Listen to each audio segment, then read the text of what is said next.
Hello beautiful internet family, Dan here from danstube.tv, and today I'm really excited to bring you Before You Buy the Osmo Action, my little series that I started on the channel a little while ago where I break down a new product and I let you know what you need to know before you buy it. The little things that people don't really let you know in a lot of these YouTube videos, so let's get into the Osmo Action.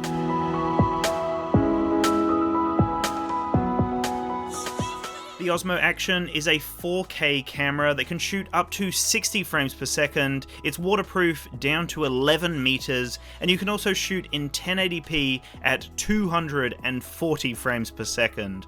I will have a link in the description below to check out the Osmo Action on Amazon if you want to pick it up, but let's jump into this camera here. What things do I love? What things do I hate? What things should you know before picking it up? Let's start off with the boot up time, which I've been very impressed with. It takes literally a couple of seconds to boot up the unit and start shooting, so it's extremely fast and I'm really impressed with that. It also shuts down really quickly, doesn't take long to charge, and it holds the battery life for an extended period of time. I was very happy with the battery life, and I was just happy with the overall performance of the user interface. The screen is extremely responsive, and it's very easy to navigate DJI's new menu system on this action camera. Another thing that you need to be aware of is the rock-steady stabilization. It works in 4K up to 60 frames per second, but when you go to 1080p, it only works up to 60 frames per second. If you go up to 120 or 240 frames,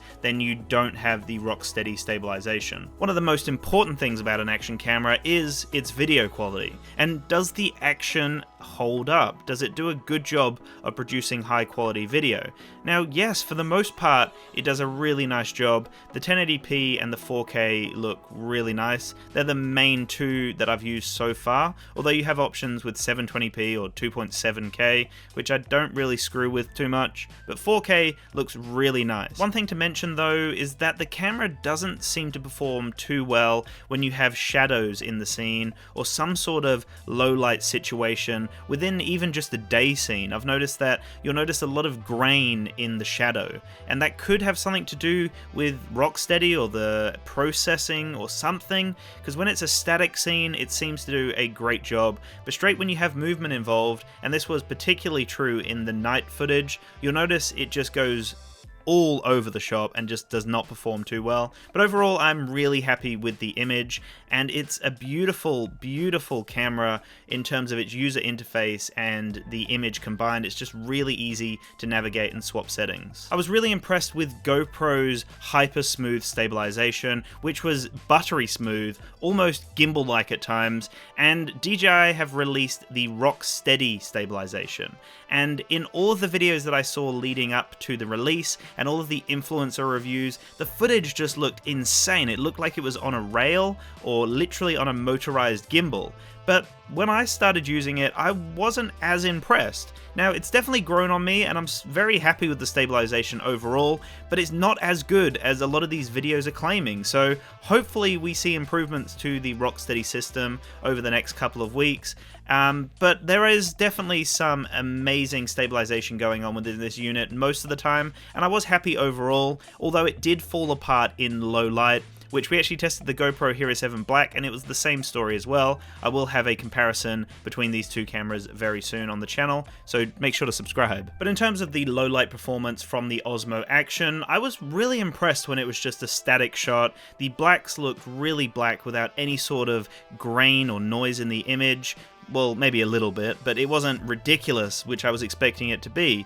And on the other end, when you started moving, it was very grainy, and I think the stabilization tried to keep up and failed most of the time. So a lot of the night shots where I'm walking are trash, a lot of the static shots are really nice, and Rocksteady just fell apart altogether with the low light situation. But overall, action cameras struggle in low light, so I was relatively impressed with the Osmo Action's performance. When it comes to the most exciting feature of this action camera, the front-facing LCD, this is something that I was happy with. I thought it was really great to have a front-facing screen to actually frame the shot, although I did notice that when Rocksteady is on, regardless if you use the front or the back screen, you actually get maybe a second of delay, just under a second of delay, which is not fantastic by any means, and you will experience that on the front and the back screen. The front screen is not a touch interface, so it's purely just a display, and then the back screen is the full touch interface that you can really get your fingers into. The audio from the internal microphone on the Osmo Action is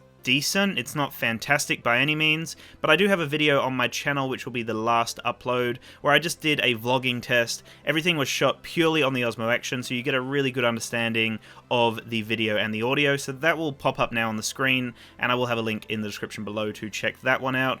But overall the audio was pretty decent. I would like to see some improvements to it in the future, but I wasn't overly disappointed with it, which a lot of people were hating on it. It isn't the worst audio I've experienced on a consumer camera so far, so it's not that bad. Anyway, that's the end of my before you buy the Osmo Action. I will have my full thoughts in a review coming out very soon. I've been using the camera for a few days now, and overall I'm impressed, I'm happy, and there are a few things that I'm not so happy with, but overall I am happy, and it is a decent action camera. So I will have the full review. I'll have a comparison with the GoPro Hero 7 Black and a comparison with the Osmo Pocket, and on top of that I have a few other videos planned, so make sure to subscribe if you haven't already, and make sure to have a fantastic day. Peace out.